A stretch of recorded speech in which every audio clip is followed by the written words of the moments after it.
La course pour les élections européennes s'accélère. Moins d'un mois avant le début du scrutin, la Macronie peine toujours à s'imposer dans les sondages. La liste menée par Valérie Ayé, distancée de 15 points par Jordan Bardella du Rassemblement national.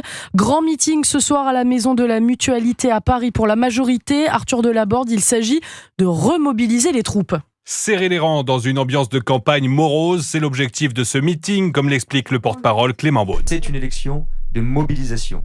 Et toutes celles et tous ceux qui pensent que maintenant tout le monde est plus ou moins pro-européen, qui pensent que c'est pas la peine de voter le 9 juin, toutes celles et ceux qui se font intoxiquer toute la journée par le Rassemblement national et d'autres qui leur disent c'est pas un scrutin pour l'Europe, ça n'intéresse pas beaucoup, c'est un scrutin national, c'est une revanche d'une élection passée ou un prologue d'une élection à venir, c'est pas vrai.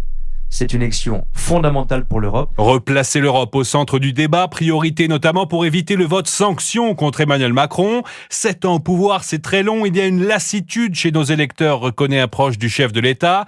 Pour autant, le président compte bien s'impliquer encore davantage dans la campagne. Certains voyaient même Emmanuel Macron participer au meeting de ce soir à Paris, mais sauf coup de théâtre, il ne sera pas là. Un rassemblement à la veille d'un jour férié et au moment où le PSG jouera son match le plus important de la saison, ce n'est pas l'idéal pour prendre la lumière, souffle un stratège macroniste. Arthur Delaborde.